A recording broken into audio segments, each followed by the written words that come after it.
দাওয়াদশীর সকাল মানেই বিভিন্ন রকম রান্না, অনেক রকম রান্না করেও তারপরও নিরামিষ খাবার খেতেই পারি না। তো যাই হোক, সাথে থাকুন, ভিডিওটা সারাদিনে কি কি করলাম সেইটা সম্পূর্ণটাই আপনাদের সাথে শেয়ার করব আর কি। তো সর্বপ্রথম আমি মুগ ডালটা ভেজে নিচ্ছি, আর এর মধ্যে আমি সকালে ঘুম থেকে উঠে কিন্তু বাসি কাজ সেরে স্নান সেরে চলে এসেছি। চা খেয়ে তারপরে এই যে দুপুরের রান্নার কাজে লেগে গিয়েছি। এখন আমি সর্বপ্রথম মুগ ডালটা ভেজে নিলাম, নিয়ে আমার আজকে খিচুড়ি করব। খিচুড়ির তে যতটুকু পরিমাণ দিব ততটুকু পরিমাণ রেখে আমি ডালটা গাবলাতে ঠান্ডা করতে রেখে দিলাম, যে ঠান্ডা হয়ে গেলে পরে একটা বয়মে ভরে রাখবো। আর এখানে আমি শুকনো কড়াইয়ে জিরা ভেজে নিলাম, এটা খিচুড়িতে দিব খিচুড়ি নামানোর পরে আর কি। তো যাই হোক, ওই পাশের হাঁড়িতে আমি মুগ ডালটা সেদ্ধ বসিয়ে দিয়েছি। আর এখানে আমি সবজিটা করে নিব। সবজিটা তো গতকালকে বানিয়ে রেখেছিলাম। তো এই যে সব কিছুই আছে এখানে এখানে বেগুন আছে, পটল আছে, তারপরে মিষ্টি কুমড়া আছে, পেঁপে আছে, আর মূলা আছে, এই সব কিছুই আছে আর কি। তো এই সবজিটা খিচুড়ি দিয়ে, নিরামিষ খিচুড়ি দিয়ে খেতে বেশ ভালোই লাগে। আর আমার পরিবারে একটু সবজিটা বেশিই লাগে, আমি এর আগের ভিডিওতেও বলেছি। তো এখানে আমি সবজিটা দিয়ে দিলাম। তেলে পাঁচফোড়ন, জিরা আর শুকনো মরিচ, কাঁচামরিচ সম্বারে দিয়ে আমি সবজিগুলো দিয়ে দিলাম। দেবার পরে এখন লবণ আর হলুদ দিয়ে সবজিগুলো বেশ ভালো করে ভেজে নিব। আর এই পাশে যে মুগ ডাল বসিয়ে দিয়েছি কাঁচামরিচ দিয়ে সেদ্ধর জন্য। এই পাশে সবজিটা ভালো করে ভাজা হয়ে গেছে। আমি এখানে একটু আদা ব্যবহার করতে হতো আমার, কালকে যে রাত্রিতে যে ব্লেন্ডারে আদাটা বেটে রেখেছিলাম, সেই ব্লেন্ডার ধোয়া জলটা আমি রেখে দিয়েছিলাম আর কি, ওইটাই দিয়ে দেবো এখানে। এখানে দিয়েও একটু বেশি হবে, আমি খিচুড়িতেও দেবো জন্য রেখে দিলাম। অর্ধেকটা পরিমাণ এখানে দিলাম, অর্ধেকটা পরিমাণ খিচুড়িতে দিব। আমি সবজিটা নামিয়ে নিয়েছি, নিয়ে এখন আমি খিচুড়িটা বসিয়ে দিব। তেলে গরম মশলা, ছোট এলাচ আর এই যে জিরা সম্বারা দিয়ে চালটা, চিনি গুঁড়ো, আতপ চাল, এটা চালটা দিয়ে দিলাম। তো চালটা দেবার সময় কিন্তু আমার কারেন্টটা চলে গিয়েছিল, পরবর্তীতে আমি আর ভিডিওটা নিতে পারি নাই। এই যে খিচুড়ির ফাইনাল লুকটা খেতে কিন্তু খুব সুন্দর হয়েছিল। এখন ছেলেকে খাবারটা বেড়ে দিচ্ছি, এখনো কারেন্ট চলে যাবে। এই কারেন্টের যাওয়া আসাতে আজকে না পেরে আমি এই রান্নাঘরেও আইপিএস লাইনটা আমি করে নিলাম।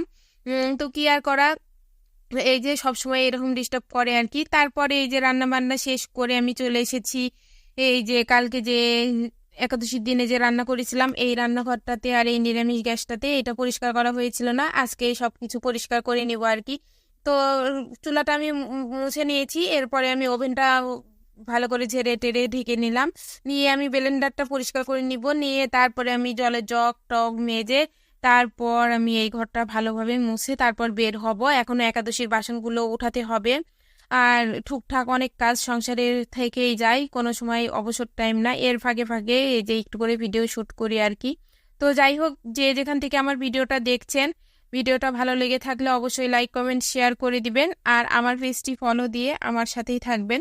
আমি এই যে জলখাবার জগ দুইটো মেজে নিব আর কি। এখানে আমি জল ভরে রাখি, যখন আমার মোটরটা চালু করা হয় তখনই আমি খাবার জলটা এভাবে ভরে রাখি। ও সব সময় তো আর মোটর চালু করে জল খাবার জন্য জল তোলা সম্ভব নয়, এই জন্য ট্যাঙ্কিটা যখন ভরে নিই তখন আমি খাবার জলটাও কয়েকটা বোতল দিয়ে এই যে জগ দিয়ে ভরে রাখি। তো জগটাও আমার কাছে ভালো লাগলো না, মনে হলো একটু মেজে নিই, মাজলে ভালো লাগবে, ভালো হবে আর কি।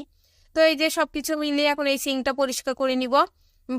পরিষ্কার করে এই ঘরটা, ওই যে ওয়াল টাইলসের ওয়ালগুলো মুছে নিব সাথে সাথে যতদূর হাতে পাই আমি। তো মুছে নিবার পরে তারপরে এই ঘরের মেঝেটা মুছে তারপর চলে যাব একাদশীর বাসনগুলো তুলবো। তো এর ফাঁকে ওই যে গতকালকে যে বড় একটা পেঁপে এনেছিল, সেই পেঁপেটা তো গতকাল খেয়ে শেষ করতে পারি নাই, রয়ে গেছে, আমি ফ্রিজেও রাখি নাই। এই জন্য ভাবলাম যে পেঁপেটা কেটে খাই আগে, তিনজনে বসে খেয়ে তারপরে আবার বাদবাকি কাজগুলো করব। এখন বাজে ওই 12টার মতো, বেশি বেলা হয় নাই আর কি। সকালে তেমন খাবার আইটেম জোগাড় করি নাই, তো সকালে আমরা চা বিস্কুট খেয়ে রয়েছি, এই জন্য আর কি দুপুরের রান্নাটা তাড়াতাড়ি হয়ে গিয়েছে। এখন পেঁপে কেটে নিয়ে পেঁপেটা খাবো, খাবার পরে ঘর দরজা গুছিয়ে ঘর দরজা মুছে যাচ্ছে, তারপরে 1-1:30টার সময় একবারে ওই খিচুড়ি আর নাবড়াটা খেয়ে নিব, তাহলে এই সম্পূর্ণ কাজ শেষ। তারপরে অনেকটা সময় বসে থাকবো, শুয়ে থাকবো, একটু ফোন দেখবো, তারপরে বিকাল টাইমে আবার কিছু নাস্তা তৈরি করতে হবে, রাতের খাবার বানাতে হবে, এই সব কিছু।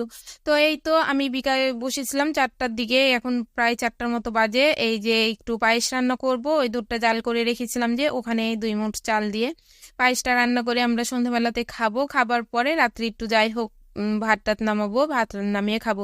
পায়েসটা কিন্তু আমি মিষ্টি দিয়ে করব। আমার কাছে পায়েসটা একটু মিষ্টি দিয়ে করলে বেশি মজা লাগে খেতে আর কি, আমার কাছে খুব ভালো লাগে মিষ্টি দিয়ে।